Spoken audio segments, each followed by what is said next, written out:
I want to share a marketplace with you that's very similar to Etsy. Well, how Etsy used to be before it got flooded with way too many sellers. And I just about bet that you've never heard of before. And it's called Ballwool. And for full disclosure, Ballwool did sponsor this video, but I'm sharing my honest opinions about how it functions, the amount of US users that are on there currently, the amount of international users that are shopping on the platform, and everything else that I can possibly think of that you would want to know before getting in to start selling on Ballwool. There's a link to Ballwool in the description if you'd like to go check it out. And now let's get into all the features. So like I said, it's very similar to how Etsy used to be, but there are some things that are a little bit different. So Ballwool attempts to be a marketplace where you're selling different things like handmade items, print-on-demand items, and it's perfect for artists. But also it has a social media component. So you are allowed to upload videos and pictures and things like that and tag them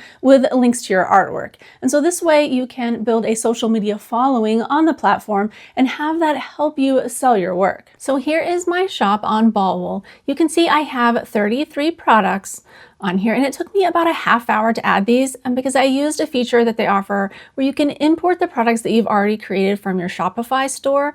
And so this was very simple for me to use. What I did was ultimately just import all of the products that were in my Zoo Animals art print category, because you can choose specific categories to import. You don't have to import everything. You can see it carried over all the different sizes and prices that I offer. I love the convenience of this. It carried over all the photos that I have of the pieces for sale, the descriptions and everything. People can easily just click buy it now and add it to their cart. But back to my main shop page, if we scroll all the way down, you can see this recommended for you section. So here is where I uploaded just an image to share, and so people could comment and like it. And then I want to show you, I also uploaded one of my reels. And then up here, you can go through and see other people's. There's also sections for reviews once you get them.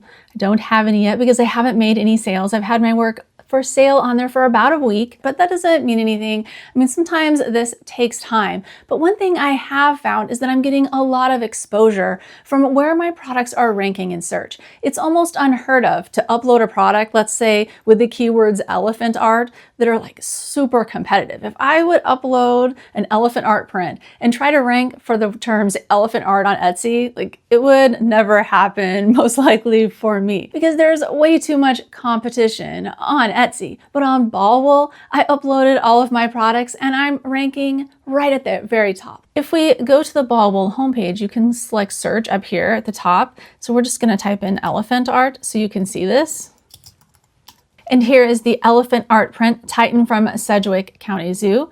That's my first art print. And then this one, elephant art print Stephanie, is my other one on the second row. And to further explain why I'm able to rank so high on a very highly competitive search term, typically on most marketplaces, is that there's just not that many sellers on Ballwool at this point. So it's the perfect time to get in on the front end of this and start getting exposure and building a network on there before there's a lot of competition. At the time of recording this video, there are around 5,000 sellers on Ballwool. So that's not much competition at all. They're getting 150,000 unique visitors per month to their site internationally. And that slice among those that's only US is about 3,000. So there aren't a huge number of shoppers on there from the US. And like I said, this is the very beginning of this site starting to grow and get more well-known throughout the world.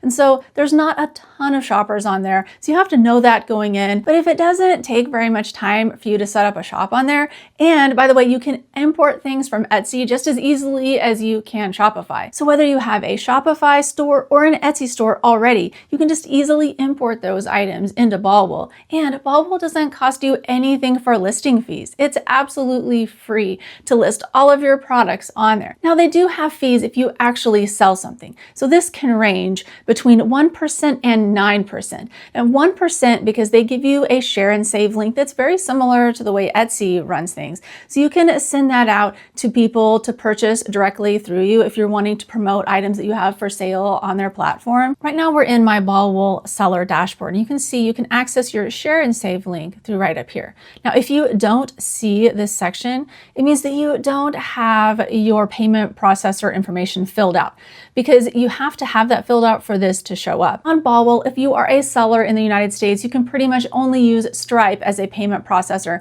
I know some people might look at this as a negative if you've never used Stripe before, but personally, through my business, I've used Stripe in the past, and it seems to be just as convenient as PayPal is. So how you set up your Stripe is you go into Settings, and you click Add Payout Method, and you log into Stripe and do any of the things that it requires in order to get it set up. And then when people purchase your products, you'll be able to get paid. So if you are bringing traffic to your shop and using their share and save link, you would have a 1% fee that you'd pay them, and then whatever it costs you to process the order through Stripe. There aren't any listing fees, there aren't any other fees. Now, if you're not using the share and save links, you have a 9% fee you have to pay them. All of that said, I want to make this video really well balanced. There are some downsides. And the first thing is, if you are manually uploading all of your products, you can do that. You don't have to import them from Shopify or Etsy, but it will take you more time. And if you're not going to be making that many sales on the platform, most likely while it's first starting to grow, this might be a lot of time that you're investing into a platform that might not necessarily perform for you.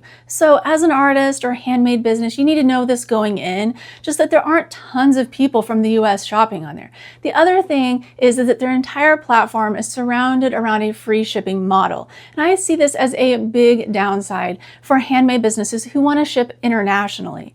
And this is because, okay, let's say I have an art print that I'm selling for $20 on Ballwool, and in the US, I can afford to give free shipping because I can still make a decent profit doing that. But if I were to ship that same item, let's say to the UK, my shipping cost would be $26. So I would actually lose money. So in order to ship all around the world, since they have a free shipping policy for every location, I would have to charge like $50 for that print, even if a person purchases it in the US, because there's not an option on their site to have things listed for a certain price in the US and then a different price, let's say if it's shipping to London. So this is something really to keep in mind when you're going into it. It makes it really easy to upload all your products and streamline everything because there aren't like an excessive amount of features, and this helps you on the setup time. This is why I was able to set up my whole shop in like 30 minutes, right? Because there aren't tons of features. It's kind of bare bones. It's just what you absolutely need to be able to sell.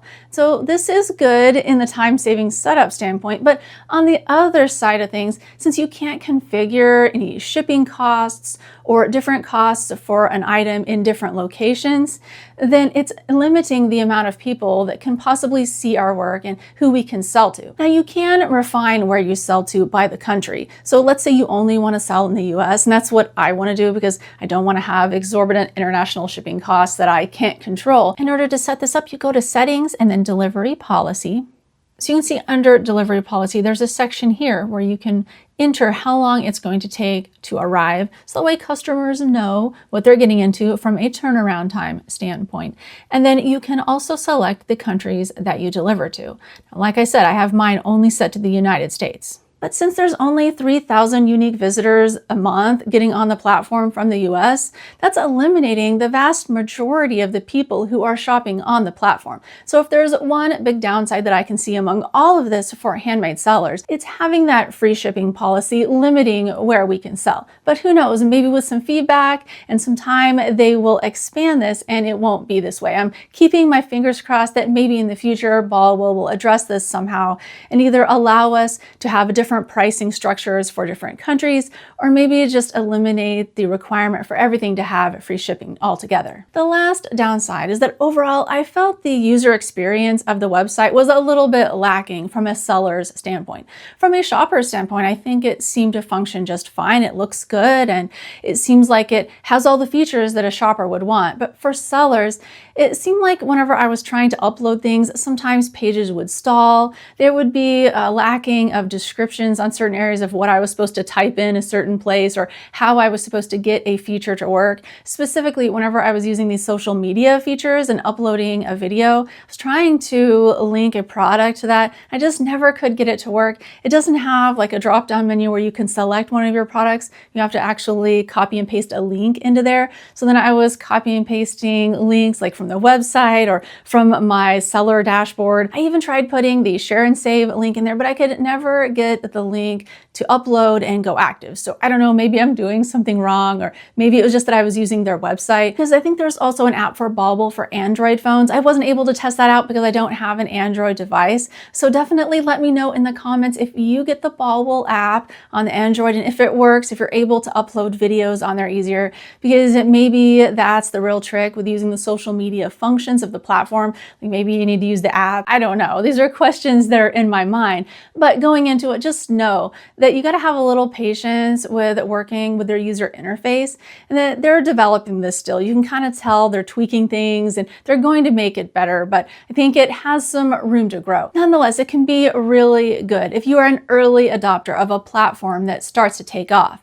And so if you have the free time and are able to import your products on there, it doesn't cost you anything. It's kind of hedging your bets to see if Ballwool will grow in the future.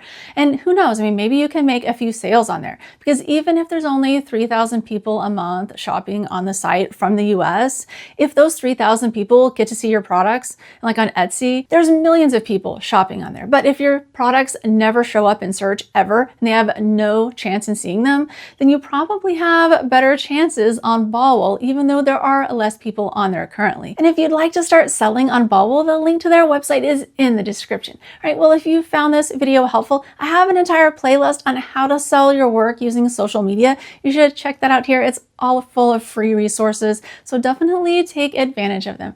All right, thank you so much for watching. Hope this helps. See you next time.